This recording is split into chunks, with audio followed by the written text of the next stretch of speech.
কিন্তু আগুন তো জ্বলবে না। কেন? পানিতে আগুন জ্বলে কিভাবে? সেটা জ্বালানোর দায়িত্ব আমার। তাহলে এই বৃষ্টির মধ্যে আপনি বৃষ্টির পানিতে আগুন জ্বালিয়ে দেখান, তারপর যদি কাজ সাকসেস হয় আপনাকে জাদুঘরে রেখে আসবো। বলে ফোন কেটে দিল। আবির ফোনের স্ক্রিনে তাকিয়ে থাকলো কিছুক্ষণ, তারপর কপালে হাত রেখে দীর্ঘশ্বাস ফেলে বলল, কি আনরোমান্টিক মাইয়া বিয়ে করলাম। স্যাহ, জীবনটাই বেদনাময়। মিশন সাকসেসফুল করতে পারায় লামিয়া বেশ খুশি। মাহির তাইবা ভয়ে ঝোঁক গেলছে, তা দেখে লামিয়া ভ্রু কুচকে বলল, কি সমস্যা? এমন করছিস কেন তোরা? তাইবা ভয় বলল, যদি কিছু হয় তখন কি হবে? লামিয়া গাছাড়া ভাব নিয়ে বলল, আরে চিল, তেমন কিছুই হবে না। তাইব নিচু গলায় বলল।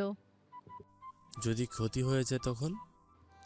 এবার লামিয়া খেপে গিয়ে বলল, ক্ষতি হলে হবে, আমাদের কি?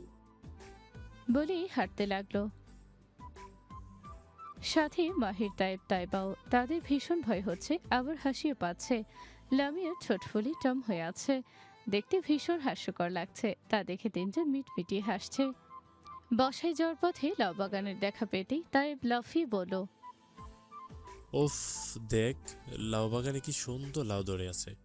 এই চল বাসায় নিয়ে মায়ের হাতে দিয়ে দেখবি, খুশি হয়ে আমাদের বকশিস দেবে। তাইবের এই কথা শুনে বাকি তিনজনও সায় দিয়ে উঠল। তারপর আবার তাইবা বলল, যদি ধরা পড়ে যাই তখন? আরে এই বৃষ্টির মধ্যে, তার উপর রাত, কি দেখবে, চল যাই। বলেই তাড়াতাড়ি করে লাউ বাগানে প্রবেশ করলো। লাউ ছিঁড়তে ছিঁড়তে লামিয়ে বলে উঠল, চুরি করে ফিল পাচ্ছি না, একটা গান ধরতো। আমার আবার গান ছাড়া ভালো লাগে না। পাশ থেকে তাইবা ফিসফিস করে বলল। না প্লিজ, গান গাস না, যদি ধরা পড়ে যাই। লামিয়া তা শুনে তাইবের পায়ে লাথি মেরে বলল। তাইবা মুখটা ফুলিয়ে লাউ ছিঁড়তে লাগলো। পাশ থেকে তাই গলা ছেড়ে গান গেয়ে উঠল। লাউয়ের এত মধু, জানো গো জাদু, এত মধু গাও।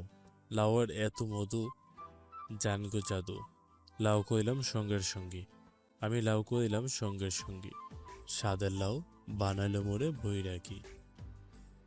তাইবের সাথে গলায় গলা মিলিয়ে গলা ফাটিয়ে গান গাইছে আর লাউ তুলছে ইসলাম বাড়ির চার বিচ্ছু। চারজন রাতে কালো রেইনকোট পরে। কেউ যদি হঠাৎ তাদের দেখে তাহলে তারা নির্ঘাত জিন ভেবে হার্ট অ্যাটাক করবে।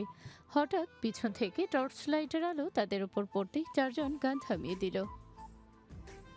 ক্যাডারে আমার লাউ বাগানে ক্যাডা গান গায়। লোকটি লাইট মারতেই দেখলো কালো রেইনকোট পরা চারজন দাঁড়িয়ে আছে। হঠাৎ ক্ষেতের মাঝে কালো কাপড় পরা চারজনকে দেখে মনে হচ্ছে না তারা মানুষ। কালা মিয়া ভয় পেয়ে আবার চিৎকার করে উঠল। এই ক্যাডারে, এই রাতে আমার লাউ বাগানে কি করস? তবু কোনো সারা শব্দ নেই। চুপচাপ দাঁড়িয়ে আছে চারজন। কালামিয়া সূরা পড়তে পড়তে এগিয়ে এসে দেখলো তাদের হাতে লাউ। এবার মনে হয় কালামিয়া রেগে গেল। জিন হোক বা ভূত, তার কষ্টের ফল যে চুরি করবে তার কপালে শনি আছে। কালামিয়া আরো একটু এগিয়ে আসতে দেখলো তাদের হাত পাও আছে, মানে তারা মানুষই। কালামিয়া এবার চোর চোর বলে চিৎকার করতেই তাইবা বলে উঠল। তোদের বলেছিলাম না ধরা পড়ে যাব। আর এটা আর কেউ না, কালামিয়ার বাগান। লামিয়া ঠোঁট কামড়ে হালকা হাসলো। এক পা পিছিয়ে যেয়ে হঠাৎ দৌড় লাগালো। তা দেখে তাইবা মাহির ভরকে গেল। লামিয়া দৌড়াতে দৌড়াতে চিৎকার করে উঠল। বাঁচতে চাইলে পালা সবাই, নয়তো এই কালা মিয়া আমাদের কালা ভুনা বানিয়ে খাবে। লামিয়ার দৌড় দেখে আর এমন কথা শুনে মাহির তাইবা ভো দৌড় দিল। তার পিছন পিছন কালামিয়াও দৌড় দিল। দৌড়াতে দৌড়াতে মাহির চেঁচিয়ে বলল,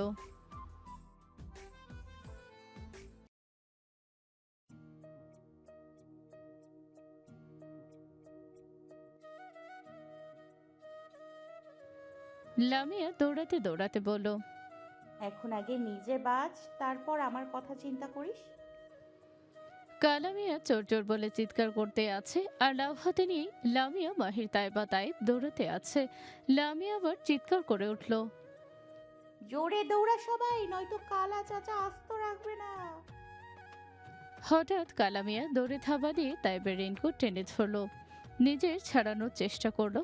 তাইব কিন্তু পারছে না, তাই তাইব উপায় না পেয়ে কালামিয়ার লুঙ্গি ধরে টান দিতে লোকটি ভয় ছেড়ে দিল, কিন্তু তাইব আর ছাড়ল না। লোকটির লুঙ্গি টেনে নিয়ে পালাতে পালাতে বলল, চাচা, আগে আপনার নিজস্ব স্বাদের লাউ ডাকেন, তা না হলে পেতনিরা এতে আপনার ব্যক্তিগত লাউয়ের মধু খেয়ে লাউটাই না কেটে নিয়ে যায়। বলেই দৌড় লাগালো। লোকটি হতভম্ব হয়ে তাকিয়ে থাকলো তাইবের দিকে। হঠাৎ পিছন থেকে এক মহিলা চিৎকার করে উঠল। কালামিয়া পাশ ফিরে তাকাতেই দেখলো পাশের বাড়ির মহিলা মাটিতে পড়ে আছে। ভ্রুকুচকে নিচের দিকে তাকাতেই কালামিয়া ভো দৌড় লাগালো নিজের বাড়ির দিকে। তার খেয়াল ছিল না যে তার লুঙ্গি নিয়ে গিয়েছে। বেচারা মহিলাটি চোর চোর শুনে লাঠি হাতে নিয়ে বেরিয়ে এসেছিল চোর পেটাতে, কিন্তু চোর পেটাতে এসে যে এমন দৃশ্য দেখে নিজেই মাটিতে লুটিয়ে পড়বে তা তার জানা ছিল না। মহিলাটির স্বামী তার স্ত্রীর চিৎকার শুনে দৌড়ে এসে দেখলো তার স্ত্রী মাটিতে লুটিয়ে পড়ে আছে। তাড়াতাড়ি করে লোকটি তার স্ত্রীর গায়ে হালকা থাপ্পড় দিতেই মহিলাটি চিৎকার করে উঠল। লোকটি তার স্ত্রীকে জিজ্ঞেস করলো। কি হয়েছে? তা শুনে মহিলাটি তার স্বামীকে বলল। তার স্বামী তা শুনে খুব স্বাভাবিকভাবে বলল, কালামিয়া লাউয়ের ব্যবসা করে, লাউ নিয়ে দাঁড়িয়ে থাকতেই পারে, তাই বলে এইভাবে মাথা গড়ে পড়ে যাবে? কালকেই তোমাকে ডাক্তারের কাছে নিয়ে যাব, তুমি বেশ দুর্বল। বলেই লোকটি তার স্ত্রীকে ধরে বাড়ি নিয়ে গেল। সমস্ত শরীরে কাদা ছড়াছড়ি করে হাঁপাতে হাঁপাতে ইসলাম বাড়ির গেটের সামনে এসে দাঁড়ালো চারজন। তারপর পা টিপে টিপে বাড়িতে প্রবেশ করে লাউগুলো রান্নাঘরে রেখে যে যার নিজের রুমে চলে গেল গোসল করতে। বাহিরে তখন ঝুম বৃষ্টি পড়ছে, বাতাসে ভিজে গিয়েছে গাছপালা, ছাদের কার্নিশ বেয়ে টুপটাপ করে পানি পড়ছে। খালি গায়ে বেলকনিতে দাঁড়িয়ে আছে নাসির কায়সার। বাদামি রঙের চোখগুলো যেন জলজল করছে, ঠোঁটে মৃদু হাসির রেখা। বৃষ্টির পানি মুখে এসে পড়তেই আবেশে চোখটা বন্ধ করতেই ভেসে উঠল এক শ্যামবর্ণের রমণীর মায়াবী মুখ। ফট করে চোখ খুলে তাকিয়ে হাসলো কায়সার, নিজের মধ্যে ফিসফিস করে বলল, তেজি চোখগুলো যেন আগুনের ফুলকির মতো। উফ, এত মেয়ে দেখেছি, তবুও কাউকে এত ভালো লাগেনি, কিন্তু এই মেয়েটাকে কি এমন জাদু করল? আমার ঘুম, আমার শান্তি সব কেড়ে নিল। বলেই গভীর নিঃশ্বাস ফেল, ঠোঁট কামড়ে ঠকিল। তখনই তাড়াহুড়ো করে রুমে দরজা খুলে ভেতরে প্রবেশ করলো মিহির। বেশ নিচু কণ্ঠে বলল, বস, যে ট্রাকগুলোতে ড্রাগস পাচার হতো সেই ট্রাকগুলোতে আগুন লাগিয়ে দিয়েছে। মিহিরের কথা শুনে মুহূর্তেই কায়সারের চোখ রাগে লাল হয়ে উঠল। চোর শক্ত করে বলল, কে করেছে এটা? বস, জানা গেছে ফ্যালকন আর তার টিম। কায়সারের কণ্ঠ গর্জে উঠল, কে এই ফ্যালকন? যত তাড়াতাড়ি সম্ভব বের করো ওকে। জি বস। আর আমি যার খোঁজ নিতে বলেছিলাম তার ব্যাপারে কি জানা গেছে? মিহির একটু থেমে বলল, বস, আমরা খোঁজ নিয়েছি, কিছু হাতে পাইনি, কিন্তু আপনার সন্দেহটা ভুলো না। আমি আপনাকে একটা ভিডিও পাঠিয়ে দিচ্ছি। বলেই দ্রুত রুম থেকে বেরিয়ে গেল। কায়সার নিজেকে শান্ত রাখতে চাইল, কিন্তু পারল না। যতদিন না পর্যন্ত এই ফ্যালকনের আসল পরিচয় জানতে পারবে ততদিন সে শান্তিতে থাকতে পারবে না। কিছুক্ষণ পর ফোনে নোটিফিকেশন এলো একটু ভিডিও। কায়সার ভিডিওতে ক্লিক করলো, তা দেখে ধীরে ধীরে মুখে ফুটলো এক শয়তানি হাসি। তাহলে আমার সন্দেহ একদম সঠিক। বলে ফোনটা বিছানায় ছুড়ে দিয়ে সামনের দেয়ালে তাকালো। দেয়ালে বড় করে টানানো মাথায় ক্যাপ, ক্রিকেট ব্যাট কাঁধে নিয়ে পিছনে ফিরে হাসি মুখে তাকিয়ে থাকা লামিয়ার ছবি। ছবির পাশে রাখা পিতলের তৈরি খাঁচা, বেশ বড় চকচকে শিল্পীর হাতে বানানো। কায়সার ধীরে ধীরে এগিয়ে গেল, ছবিতে হাত রাখলো, ঠোঁটের কোণে বাঁকা হাসি নিয়ে ফিসফিস করে বলল, খুব শিগগিরই নিয়ে আসবো তোমাকে আমার কাছে বুলবুলি। তোমার জন্যই বানানো এই পিতলের খাঁচায় বন্দি রাখবো তোমায়, যেন পাখি উড়ে যেতে না পারে। বলেই টেবিল থেকে হুইস্কির বোতল নিয়ে আবার বৃষ্টিতে ভিজতে লাগলো। রাত প্রায় 12টা। বাহিরে বৃষ্টি একটু কমেছে। নিরিবিলি পরিবেশে বাড়ির সবাই ঘুমে। আজ রাশেদ বাড়ি নেই, অফিসে কাজে। আজকে বিকেলে সে রওনা দিয়েছে কুমিল্লা। তার আসতে আসতে 2 দিন লাগবে তা জানিয়েছে। শুভ্র উপর হয়ে খালি গায়ে শুয়ে আছে, তার পাশে ব্ল্যাকি গোল করে মালিকের সাথে ঘুমিয়ে আছে। তখনই খট করে শুভ্রর ঘরের দরজা খুলে গেল। ব্ল্যাকি ফট করে তাকালো দরজার দিকে। মাথায় গামছা পেঁচিয়ে একটা ঢিলেঢালা কামিজ পরে পা টিপে টিপে রুমে প্রবেশ করলো লামিয়া। তাকে দেখে ব্ল্যাকি বিছানা থেকে নেমে লামিয়ার পায়ে ঘেঁষতে লাগলো। লামিয়া তা দেখে তাকে কোলে তুলে রুমের বাহিরে এসে তাইবার হাতে দিয়ে বলল, এটাকে তোর রুমে নিয়ে কিছুক্ষণ আটকে রাখ, কাজ শেষ হলে আবার নিয়ে আসবো। তাইবা মাথা নাড়িয়ে ব্ল্যাকিকে তুলে নিয়ে চলে গেল। লামিয়া আবার পা টিপে রুমে প্রবেশ করলো। বিছানার দিকে তাকিয়ে শুকনো ঢোক গেল। বিছানার কাছে এগিয়ে আসতেই দেখলো গালি হাত দিয়ে ঘুমিয়ে আছে। কপালে ছোট ছোট চুল এসে পড়ছে। চুল দেখে মনে হচ্ছে ভেজা, হয়তো গোসল করে ঘুমিয়েছে। আজকে সারাদিন দেখেনি, তাকে বাড়িতেও ছিল না। যেখানে মন চায় সেখানে যাক, তাতে তার কি, ভেবে আবার তাকালো শুভ্রের দিকে। লাল ড্রিম লাইটের আবছা আলোয় লোকটাকে দেখতে বেশ সুন্দর লাগছে, পুরোই চকলেট বয়। এসব ভেবে নিজের মাথায় গাঁটটা মেরে বলল, ছি ছি ছি, এসব কি ভাবছিস? লোকটা নিজেকে যতটা ভালো দেখায় এতটা ভালো এই লোক নয়। বলেই কালকে সকালের কথা মনে পড়ে গেল। মারিয়া আস্তে করে সরে কাঁধে রাখা ব্যাগটা খুলে ফ্লোরে রেখে ব্যাগ থেকে একটা কাচের বোতল বের করে হেসে উঠল। তারপর ফিসফিস করে বলল, মিস্টার বিলায়ের আব্বা, আপনি শুধু অতিথি দেখে থাপ্পড়ের হিসাব আমি ছোট্ট করে নিব। আমি আবার কারোর ঋণ রাখি না। বলে বোতলটা নিয়ে উঠে দাঁড়ালো। ধীর পায়ে বিছানার সামনে এসে মধুবর্তী বোতল পা থেকে মাথা পর্যন্ত শুভ্রের উপর ঢেলে দিল। ডান হাত আর ঠোঁটে একটু বেশি মধু দিল। তারপর ব্যাগ থেকে আরো দুটো কাচের বোতল বের করলো। একটা বোতলে 5 রকমের কাঠ পিঁপড়ে, আরেক বোতলে মৌমাছি। অনেক কষ্টে বৃষ্টির মধ্যে খুঁজে খুঁজে পেয়েছে তারা। পিঁপড়ার বাসা থেকে পিঁপড়া আনতে যেয়ে লামিয়া পিঁপড়ার কামড়ও খেয়েছে। আর সে একা না, মাহির তাইবাকে সাথে নিয়েই খেয়েছে। দরজার পাশে মাহির তাইব দাঁড়িয়ে আছে, তারা ভয়ে ঢোক গিলছে। লামিয়া বাঁকা হেসে বোতলের ছিপি খুলে শুভ্রের পায়ে পিঁপড়েগুলো ছেড়ে দিল। পিঁপড়েগুলো ছাড়া পেতে দ্রুত ছড়িয়ে গেল শুভ্রর শরীরে। লামিয়া তা দেখে বাঁকা হেসে মৌমাছির বোতলের ছিপি খুলে দিয়ে সোজা শুভ্রর হাতে ছেড়ে একটা মৌমাছি বোতলে আটকে রাখলো। তারপর সেটাকে কিছুক্ষণ গভীরভাবে দেখে আস্তে করে শুভ্রর ঠোঁটে ছেড়ে দিল। সারাদিন দৌড়াদৌড়ি করে ভীষণ ক্লান্ত শরীর আর হাতে আঘাত নিয়ে ঘুমিয়েছে শুভ্র। সে এখন গভীর ঘুমে। হঠাৎ শরীরে তীব্র ব্যথায় শুভ্র লাফিয়ে উঠল। হঠাৎ লাফিয়ে উঠায় লামিয়া দূরে সরে গেল। এত রাতে লামিয়াকে দেখে শুভ্র অবাক হলো। তারপর তাড়াতাড়ি করে লাইট জ্বালিয়ে দিতেই চোখটা বড় বড় করে ফেলল। এদিকে পিঁপড়া আর মৌমাছি তাদের স্বাদ মতো কামড়াচ্ছে তাকে। শুভ্র দ্রুত উঠে শরীরটা ঝাড়া দিল। মৌমাছি উড়ে গেল আবার ঠোঁটে আর হাতে এসে বসলো। লামিয়া তা দেখে ঠোঁট কামড়ে হাসলো। শরীর ব্যথায় অবস্থা খারাপ শুভ্রর। ভীষণ রাগ লাগছে তার লামিয়ার উপর। পিঁপড়ার মৌমাছির কামড়ে ফর্সা শরীর তার লাল টুকটুকে হয়ে ফুলে গেছে। তা দেখে লামিয়ার ভীষণ হাসি পাচ্ছে। হঠাৎ করে শুভ্রর কেন জানি রাগ উঠে গেল। রাগে শুভ্রর চোখ দুটো লাল রক্তবর্ণের মতো হয়ে গেল। লামিয়া তা দেখে এবার একটু ভয় পেল, কিন্তু প্রকাশ করলো না। আস্তে আস্তে রুমের বাহিরে দৌড় দিতেই শুভ্র লামিয়ার হাত চেপে ধরে পিছনে ফেলে দিল। দ্রুত ড্রয়ার থেকে চাবি নিয়ে রুম লক করে লামিয়ার দৌড়ে দরজার কাছে আসতেই শুভ্র লামিয়ার হাত পিছনে মুচড়ে ধরল। লামিয়া ছটফট করতে থাকলেও ছাড়ে না। শুভ্র আচমকা লামিয়ার গলা থেকে ওড়না টেনে হাতে বেঁধে দিল। তারপর লামিয়ার চুল থেকে গামছা খুলে পাটা বেঁধে ফেলে শক্ত করে। তা দেখে লামিয়ার ছটফট আরো বেড়ে গেল। নিজেকে ছাড়ানোর জন্য বৃথা চেষ্টা করলো। দরজার ওপাশ থেকে মাহির তাইবা ভয়ে ঢোক গেল। তাইব ভয় বলল, আগেই বলছিলাম মাল সুবিধার নয়। কচু পড়া গরিবের কথা বাসি হলেও সত্য হয়। তা শুনে মাহির তাইবের পিঠে কিল মেরে বলল, তোর ফিল্ম ডায়লগ বন্ধ কর। লামিয়াকে কিভাবে বের করবো সেটা ভাব।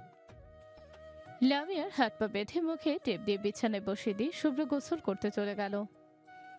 লামিয়ার ভেজা চুল থেকে টুপটুপ করে পানি পড়ছে। কিছুক্ষণ বসে থেকে মোচড়ামুচড়ি করলো হাত, কিন্তু ছাড়াতে না পেরে বিরক্ত হয়ে বসে রইল। তারপর আবার হাত মোচড়ামুচড়ি করতে করতে হাতের বাঁধন হালকা হতেই লামিয়া বাঁকা হাসলো। মাহির তাই বৃথা চেষ্টা করছে দরজা খোলায়, কিন্তু পারছে না। বাথরুমের দরজা খুলে গোসল করে বাহিরে আসলো শুভ্র। লামিয়া চোখ তুলে তাকালো। ফর্সা শরীর পিঁপড়ার কামড়ে লাল টুকটুকে হয়ে আছে। ঠোঁট ফুলে টম হয়ে আছে, পুরো শরীর ফুলে আছে। তা দেখে লামিয়া মনে মনে হেসে শুভ্রর চোখের দিকে তাকাতে আটকে উঠল। চোখ দুটো তার দিকে তাকিয়ে আছে, চোখটা লাল রক্তবর্ণের মতো হয়ে আছে। লামিয়া তা দেখে কপাল কুঁচকে অন্যদিকে তাকালো। এটা মনে হলো শুভ্রের পছন্দ হলো না, তাই সে দ্রুত লামিয়ার কাছে এসে তার বাহু খামচে ধরতেই লামিয়া ব্যথায় চোখটা বন্ধ করে ফেলল। তা দেখে শুভ্র ক্ষিপ্ত হলো আরও। হঠাৎ পুরুষালী কণ্ঠ একটা শক্তপোক্ত হাতে ঠাস করে লামিয়ার বাগালে চর বসিয়ে দিল। লামিয়া হতবাক হয়ে চোখ খুলে তাকালো শুভ্রের দিকে। আচমকা আরো একটা থাপ্পড় পড়ল লামিয়ার গালে। ব্যাস হয়ে গেল, ধৈর্যের সীমা অতিক্রম করে ফেলেছে শুভ্র। লামিয়ার চোখ লাল টুকটুকে হয়ে আসলো। তেজি চোখ শুভ্রের দিকে তাকালো। শুভ্র তা দেখে হালকা মাথা নিচু করতেই লামিয়া নিজের মাথা দিয়ে শুভ্রের মাথায় জোরে আঘাত করতেই শুভ্র একটু পিছিয়ে গেল। লামিয়া এই সুযোগে হাত মোচড় দিতেই বাঁধন খুলে গেল। লামিয়াকে ধরতে শুভ্র এগিয়ে আসতেই লামিয়া টেবিল থেকে কাঁচের গ্লাস ছুঁড়ে মারল। দ্রুত এমন হয় শুভ্র বুঝে উঠতে পারল না। কাঁচের গ্লাস ছুটে গিয়ে শুভ্রের কপালে লাগতেই কপাল কেটে রক্ত বেরিয়ে এলো। কিন্তু সেদিকে শুভ্রের খেয়াল নেই, সে সামনে তাকিয়ে আছে। লামিয়া পায়ের বাঁধন খুলে মুখ থেকে টেপ সরিয়ে বেলকনির দিকে দৌড়ে গাছ দিয়ে নিচে নামার চেষ্টা করছে। একবার রেলিংয়ে দিয়ে আরেক পা গাছে দিতেই শুভ্র দৌড়ে লামিয়ার হাত চেপে ধরে টেনে নামালো। এতে লামিয়া যেন আরো ক্ষেপে গেল, রেগে চেঁচিয়ে উঠল। বলেছি না আমাকে স্পর্শ করবেন না, বারবার স্পর্শ কেন করছেন? ছাড়ুন আমাকে। শুভ্র কিছু না বলেই লামিয়ার চুলের মুঠি শক্ত করে চেপে ধরে ফ্লোরে ধাক্কা দিয়ে ফেলে দিল। শুভ্র এগিয়ে আসতে লামিয়ার চোখ মুখ শক্ত করে কোমর থেকে নাইফ বের করে তা দিয়ে শুভ্রের বুকে আঘাত করতে শুভ্র লামিয়ার হাত ধরে ফেলে। লামিয়া নিজেকে ছাড়ানোর জন্য শুভ্রর পায়ে পাড়া দিয়ে ধরল, কিন্তু শুভ্র বাঁকা হেসে ফিসফিস করে বলল, একটুখানি পুঁটি মাছ বোয়াল মাছের সাথে লাগতে আসছে, বিষয়টা খুব হাস্যকর হয়ে গেল না মিস? বলেই নাইফটা কেড়ে নিয়ে নাইফটা লামিয়ার কণ্ঠনালীতে চেপে ধরে বলল। দেই একটান। লামিয়া তেজি চোখে তাকিয়ে আছে শুভ্রের দিকে, তা দেখে শুভ্র বাঁকা হেসে বলল, উফ মিস, এইভাবে তাকাবেন না, এই বুকে সামথিং সামথিং হয়।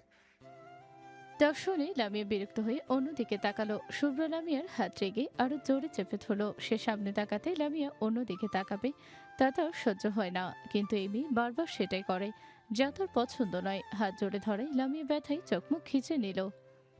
শুভ্র নাইফটা কণ্ঠনালী থেকে সোজা লামিয়া ঠোঁটের কোণে রেখে একটা দিতে গোল গোল করে রক্ত বেরিয়ে গেল।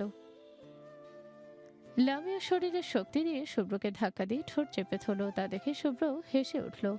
লামিয়া অবাক হয়ে তাকালো শুভ্রের দিকে। শুভ্রের কপাল থেকে রক্ত পড়ছে, চোখগুলো ভয়ানক লাল হয়ে আছে, দেখতে পুরো সাইকো লাগছে লোকটাকে। লামিয়া এক দৃষ্টিতে তাকিয়ে আছে দেখে শুভ্র হাসি থামিয়ে ঘাড়ঘাট করে লামিয়ার দিকে তাকাতেই লামিয়া ভয় পেল, কিন্তু বুঝতে দিল না। এক পা দুপা পিছিয়ে যেতেই শুভ্র দৌড়ে লামিয়ার কাছে এসে চর মারার জন্য হাত তুলতেই লামিয়া হাত ধরে ফেল। তা দেখে শুভ্র মনে মনে হাসল। লামিয়া রেগে শুভ্রর পেটে লাথি বসিয়ে দিল। শুভ্রের হাত থেকে নাইফটা ছেড়ে পেটে হাত রেখে দূরে সরে গেল। লামিয়া দ্রুত নাইফ হাতে তুলে শুভ্রের কাঁধে নাইফ ঝুঁকিয়ে দিল। শুভ্র ব্যথায় চোখটা বন্ধ করে ফেল। লামিয়া রেগে দাঁতে দাঁত চেপে বলল, বাহিরের মানুষ হয়ে অনেক সাহস দেখিয়ে ফেলেছেন। এত সাহস একটা বাহিরের মানুষের হয় কিভাবে? ভালো ব্যবহার আর সম্মান করছি দেখে ভাববেন না আমি ভালো মানুষ। আমি মেয়েটা মোটেও ভালো মানুষ নই। কয়েকবার ওয়ার্নিং দিয়েছিলাম, শোনেননি আমার কথা। আমার শরীরের হাত দেয়া আমি পছন্দ করি না, বারবার বলেছি, তবুও বারবার গায়ে হাত তুলছেন কোন অধিকারে? এইবারই বলে দিলাম, দ্বিতীয়বার এই সাহস যেদিন দেখাতে আসবেন সেদিন আপনার শেষ দিন হবে। বলেই শুভ্রের পকেট থেকে চাবি বের করে দরজা খুলে আশেপাশে না তাকিয়ে চলে গেল নিচের রুমে। রুমের বাহিরে থেকে এতক্ষণ সব শুনেছে মাহিরার তায়েব। লামিয়া বের হতেই তার কাছে এগিয়ে আসতে দেখলো লামিয়ার চোখ মুখে কঠিন রাগ, তাই তারা সামনে যাওয়ার সাহস পায়নি। রুমে উকি দিয়ে দেখলো শুভ্রের হাতে ছুরি বসানো, তা দেখে মাহির তায়েব আটকে গিয়ে দ্রুত রুমের মধ্যে যেয়ে দেখলো শুভ্রের কপাল থেকেও রক্ত পড়ছে। শরীরের অবস্থা দেখে তাড়াতাড়ি করে ধরল তাকে। পিঁপড়ার কামড়ের ব্যথা সহ্য হচ্ছে না, তার উপর মাথাটাও চিনচিনে ব্যথা করছে। চোখ বুজে আসছে তার, বুকের মধ্যে কেমন যেন জ্বালা করছে। নিজের শরীরের ব্যথার জন্য নয়, বরং লামিয়াকে আজকে রাগের মাথায় আঘাত দিয়েছে তার জন্য। মাহির তায়েব দ্রুত শুভ্রকে ধরে আস্তে ধীরে গাড়িতে বসিয়ে দিয়ে নিজেরাও গাড়িতে বসলো। শুভ্রের অবস্থা তেমন একটা ভালো নয়, তাই তারা রাশেদকে ফোনে বলতেই রাশেদ দ্রুত হসপিটালে নিয়ে যেতে বলেছে। তার কথা মেনেই তারা শুভ্রকে হসপিটালে নিয়ে যাচ্ছে এই গভীর রাতে। সকাল হতে না হতে কালামিয়া এলাকার মানুষ নিয়ে উপস্থিত হলো ইসলাম বাড়িতে। বাগানে চেয়ারে বসে চা খেতে খেতে খবরের কাগজ পড়ছিল আনিসুল সাহেব। একসাথে এত মানুষকে বাড়ির গেটে দেখে আনিসুল ভ্রুকুচকে চায়ের কাপ রেখে এগিয়ে গেল সেদিকে। কালামিয়াকে দেখে মনে হলো ভীষণ রেগে আছে, তাই আনিসুল সাহেব গলা খাকারি দিয়ে বলল, কি ব্যাপার, হঠাৎ সকাল সকাল আমাদের বাড়িতে সবাই এসেছেন, কোনো সমস্যা? কালামিয়া রেগে বললেন, সমস্যা মানে মেলা সমস্যা। কি সমস্যা? আপনাকে বাড়ির পোলামাইয়া আমার লাউ চুরি করছে কালকে রাতে। কালামিয়ার কথা শুনে আনিসুল সাহেব